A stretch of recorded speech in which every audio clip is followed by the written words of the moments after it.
कुछ जो रिजर्वेशंस की डिफरेंसेस की खबरें गर्दिश कर रही हैं मुसलसल मीडिया में, इनकी हकीकत क्या है?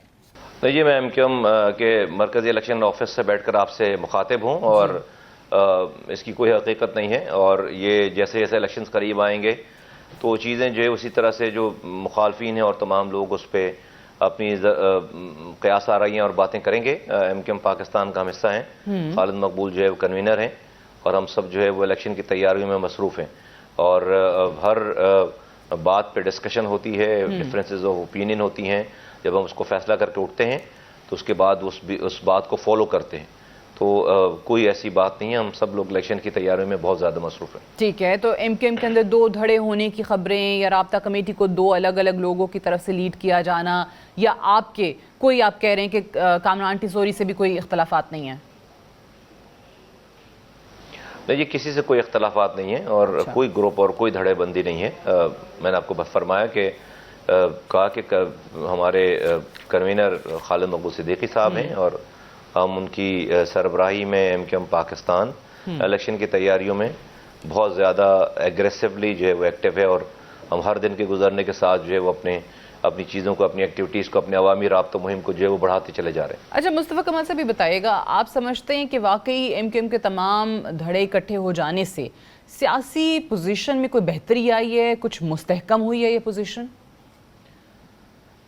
जी 200% जब भी हमने ये काम किया है, वरना हमारे ये लोग ये समझते थे कि इस स्प्लिट की वजह से दूसरी पार्टियां समझती थी, खासतौर पर सिंध की हुक्मरान जमात जो थी वो समझती थी कि इस स्प्लिट की वजह से वो फ़ायदा उठाएगी और वो इनकरेज करेगी लोगों की दिल जीत कर, नहीं बल्कि लोगों के ऊपर अपने पैसे कमाए हुए जो पैसे हैं उनके प्रोविंशियल गवर्नमेंट से और जो 15 सालों से उनकी हुक्मरानी है और जो उनकी एडमिनिस्ट्रेशन है, जो उनके पावर है, पैसा है, पुलिस है, आरओज़ हैं, उसके ज़रिए वो मज़ीद इनग्रेस कर सकेगी। तो वो हमने उनके ख्वाबों को चकनाचूर किया है और इस स्प्लिट का अगर वो कोई फ़ायदा उठाते, लोग अगर जो लोग कंफ्यूज भी थे तो अल्हम्दुलिल्लाह इस पिछले 8-9 माह में हमने बहुत बड़ी बड़ी एक्टिविटीज़ की हैं, जलसे किए हैं और हमारे पास बहुत बड़ी तादाद में कारकुनान जो कि नए आए हैं और जो बैठे हुए थे वो वापस आए हैं। अच्छा। लोगों में भी इसी तरह से जो एक एतमाद की फ़ज़ा बहाल हुई है और आइंदा आने वाले इलेक्शन में इंशाअल्लाह ताला हम अपनी 2013 की पोजीशन पे वापस जाएंगे। 2018 में जो इलेक्शन हुए वो इलेक्शन तो आरटीएस का इलेक्शन था ना, आपको पता है कि वो जो तजुर्बा किया गया हर जगह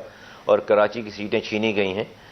उस वक्त डेफिनेटली हम एक डिफरेंट पार्टी को लीड कर रहे थे, लेकिन हम कहते हैं कि हमारे पास से सीटें छीनी गई हैं, एमक्यूएम कहती है कि उसके पास से सीटें छीनी गई हैं, लेकिन मुश्तरका तौर पर हम दोनों की सीटें या एमक्यूएम की सीटें छीन कर जो है वो पीटीआई को दी गई। ये सबको पता है कि वो 3-4 सीटों से ज़्यादा नहीं जीत रहे थे, उनको 14 सीटें दे दी गई।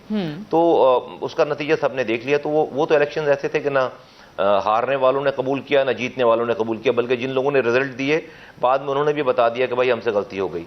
तो उसको अगर बेस बनाकर हम कोई तज्जिया करेंगे तो मैं समझता हूँ कि वो शायद ठीक तज्जिया नहीं होगा। हाँ, और फिर यकीनन हम 3 मार्च 2016 को हमने एक पार्टी बनाई और हम खड़े हुए और हमने जो कहा वो कहा सबके सामने बमांगे धौल। और उसके बाद फिर 22 अगस्त का वाक़या हुआ तो एमक्यूएम पाकिस्तान वजूद में आ गई 23 अगस्त को। उसके बाद ये 6-7 साल हमने एक दूसरे के खिलाफ इलेक्शंस लड़े हैं और अब जाकर जो स्प्लिट था वो स्प्लिट अल्हम्दुलिल्लाह जो है वो इस आज के हालात को देखते हुए, पीपल्स पार्टी चूंकि इस शहर पर कब्जा करना चाहती है, इन हालात को देखते हुए हमने अपने डिफरेंसेस को ख़त्म किया है। अच्छा। और आज जो है वो ये एक मुत्तहिदा एमक्यूएम है, मुत्तहिद एमक्यूएम है और इसकी ग्राउंड पे बहुत इसकी प्रेजेंस है अल्हम्दुलिल्लाह।